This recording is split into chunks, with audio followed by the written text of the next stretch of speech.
In the silence of the night street there was a scream, sharp and full of terror. There was a tension in the air that instantly gripped everyone in the house. Suspicions of something terrible instantly turned to alarm. Someone was in danger. Neighbors who ran out of their homes witnessed a scene that made their blood run cold. Oliver, his clothes drenched in red, was racing away in his gray Toyota Corolla.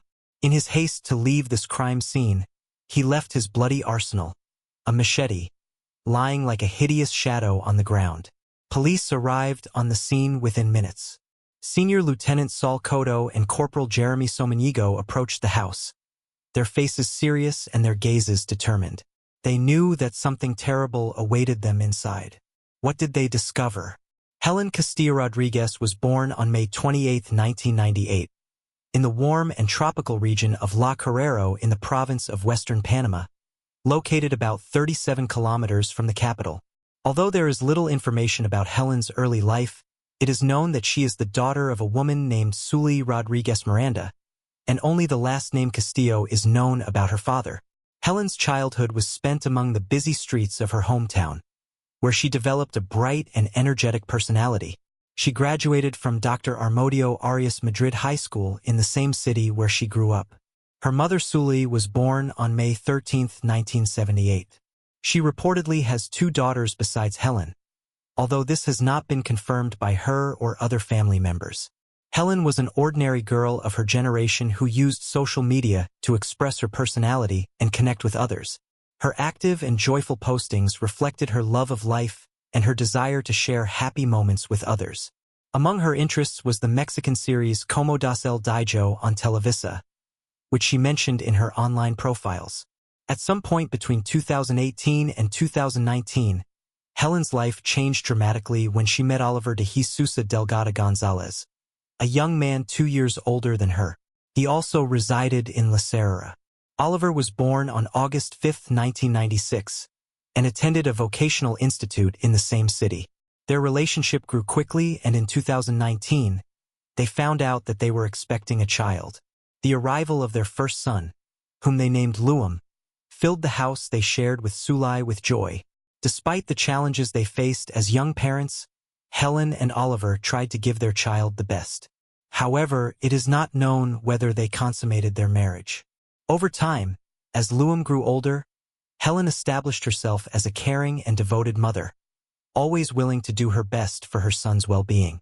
Her undoubted love for him was evident to all who knew her, with friends describing her as a devoted mother. Oliver was portrayed on social media as a caring boyfriend who seemed to love Helen. He was always putting likes to all her posts and photos, leaving affectionate comments or emojis with hearts and smiley faces. It seemed perfectly normal for the young couple to use digital means to show that they were in a relationship. However, some people suggested that Oliver was showing signs of passive aggression towards Helen, and perhaps that opinion was true. As their relationship progressed, the young man began to exhibit violent and aggressive behavior towards his girlfriend. The situation became so complicated that Helen made the difficult decision to end things and separate from Oliver. However, Oliver's behavioral problems were not limited to their relationship. During this time, Oliver was working as a corporal in the Panama National Police, and in mid-2020, he found himself in a difficult situation after threatening to kill a sergeant first class from the Metro Police Squad. The incident led to his reprimand, after which he was suspended from his job and reassigned to an administrative position. He also had his service weapon confiscated and was ordered to undergo psychological treatment, although details of his diagnosis were not disclosed. Despite the service problems, Oliver was able to convince Helen to return to him. According to the young woman's friends, she agreed to give him a chance so that her son would not grow up without a father. Thus, Oliver moved back in with Helen's mother. Shortly after the reconciliation, in early 2021, Helen discovered that she was pregnant again. Apparently, this news increased her desire to rebuild her relationship with Oliver, as she wanted to provide stability and a better future for her children. Helen's emotions from her new pregnancy were palpable. She believed that with the baby's arrival, her home would be filled with even more love. However, what no one expected was that this happiness and all of Helen's future plans would be taken away from her in the worst possible way. Despite Oliver's promises, his behavior continued to be disturbing. His actions, though cloaked in love and remorse, could not hide his dark and violent side that he could not leave behind. On Sunday, February 7th, around 3 a.m., for unknown reasons, a violent argument broke out between the couple on a street near their home. Suddenly, in a fit of rage, Oliver lunged at Helen with a machete in his hands, ignoring the fact that their 2-year-old son was in the house. The young pregnant woman's heartbreaking screams echoed throughout the neighborhood as she desperately tried to defend herself from her partner's brutal attack. Sulai, Helen's mother, stepped between her daughter and son-in-law in a desperate attempt to stop him. However, her heroic action resulted in her falling victim to Oliver's brutality as well. The sounds of the struggle and cries for help interrupted the silence of the night and woke the neighbors. And the sudden silence that followed filled the atmosphere with an intolerable tension that pressed down on the Bella Esperanza community. Suspecting that something serious had happened, residents of the neighborhood immediately contacted the national police. Neighbors who ran out of their homes into the street saw Oliver, wearing bloody clothes, quickly flee the scene in his gray Toyota Corolla. In his haste to leave the neighborhood, he left the machete behind. Fortunately, police arrived on the scene within minutes. Senior Lieutenant Saul Cotto and Corporal Jeremy Somanigo cautiously entered the house, ready to confront any situation. What they found inside the house made them hold their breath. Helen and Sully were found lying on the floor in a pool of blood, indicating the brutality of the attack. The multiple and deep cuts on their bodies were heartbreaking evidence of the senseless violence they had been subjected to.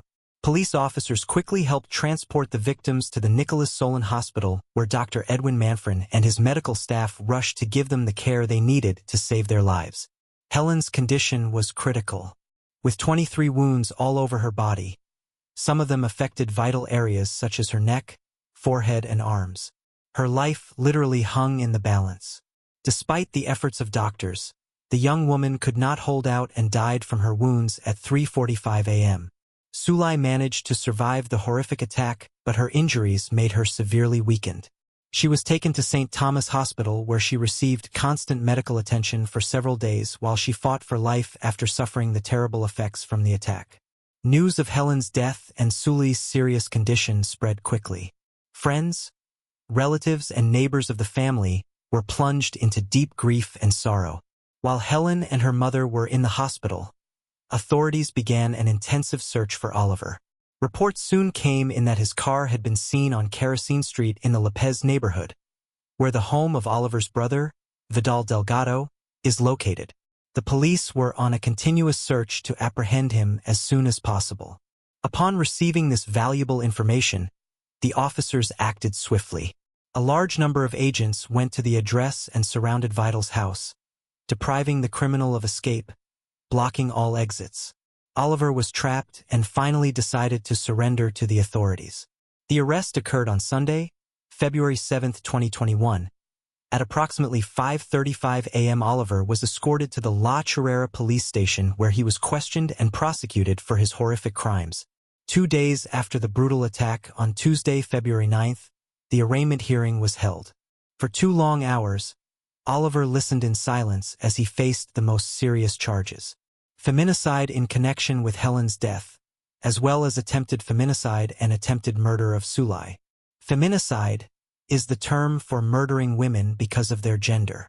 It is an act of violence that is often perpetrated by men against women and girls, and stems from a deeply ingrained patriarchal mindset where women are perceived as inferior and subordinate. At the end of the session, the judge of the Criminal Investigation and Feminicide Division of the Regional Prosecutor's Office of the Ministry of Justice in Western Panama ordered Oliver's arrest during the investigation so that he would not flee from justice. The presence of Helen's girlfriends at the hearing added extra emotion to the room. As they were leaving the courthouse, journalists approached them and the girls expressed their shock at what had happened and insisted that Oliver had no mental illness. They argued that the accused was fully aware of his action and should be held accountable for his horrific actions. Helen's father was also present at the trial but chose not to comment to the media. His quiet but pain-filled presence spoke for itself, reflecting the deep anguish that this tragedy has brought into his life and the lives of his family. At this time, the National Institute for Women became a key player in the case. Nelis Herrero, then CEO of the organization, spoke to the media to express her statements about the crime. In a firm and resolute tone, she stated that the crime was carefully planned by Oliver. Nelis explained how, despite psychological surveillance, the former policeman was able to manipulate Helen's family to come back into their lives and carry out his devious plan. The official emphasized the importance of working closely with the National Institute for Women, the Attorney General's office, and the National Police to ensure justice in Helen's case and to take measures to prevent similar tragedies. The trial that followed the tragic incident that occurred that early morning has been long and complicated. The trial, originally scheduled for Wednesday, November 16, 2022, faced some last-minute obstacles related to jury confirmation. Because of these difficulties, the Attorney General's office was forced to postpone the start of the trial until the following day. Finally, on November 17, the long-awaited oral trial began and lasted 2 days.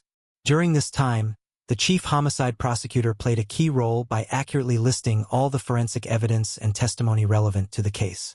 Every detail presented in front of the court helped to clarify the events that took place on February 7, 2021 at the victim's home. Finally, on Friday, November 18, 2022, after a long trial that lasted 1 year and 9 months, since the tragic death of Helen and the brutal attack on Sully, Judges Daniel Samaniego, Alina Uvidu, and Judith Viveru delivered their verdict. They concluded that Oliver Jesus Delgado Gonzalez, 26, was guilty of the offenses of murder of a woman and attempted murder. The speed with which the jury reached this conclusion reflected the strength of the evidence presented by the prosecutor's office, which left little room for doubt. The verdict was announced on Monday, December 5th. It is a day that will be remembered by all who participated in the trial. Oliver was sentenced to 30 years in prison for the murder of Helen Castillo and an additional 20 years for the attempted murder of his then mother-in-law. He was also given an additional sentence prohibiting him from possessing firearms for the next 5 years. Attorney Suki Yard, who represented the victim's family, expressed satisfaction with the sentence imposed. She felt the sentence was fair and commensurate with the severity of Oliver's crimes. February 7, 2021 was a dark day for Western Panama when Helen became the first victim of feminicide reported in the region that year. The tragedy hit residents even harder when a second case was reported in the region less than 24 hours later. A woman aged 53 was killed by her partner in San Nicolas La Carrera. Data from the Attorney General's office revealed a frightening reality. For 2021, there were 22 cases of femicide and 15 attempted femicide cases nationwide. While the numbers decreased by 2023, experts say it is important to keep in mind that these statistics only reflect cases reported in this category, which is an underreporting. Such cases escalated during the COVID-19 pandemic. After her tragic and untimely death, Helen's memory remains in the hearts of all who knew her. Those close to her keep her memory in their hearts, remembering her lively and joyful spirit. The tragedy that cut short the life of a young woman and her future child, leaving her 2-year-old son orphaned, is a sad reminder of the risks of gender-based violence and the need to strengthen measures to prevent it.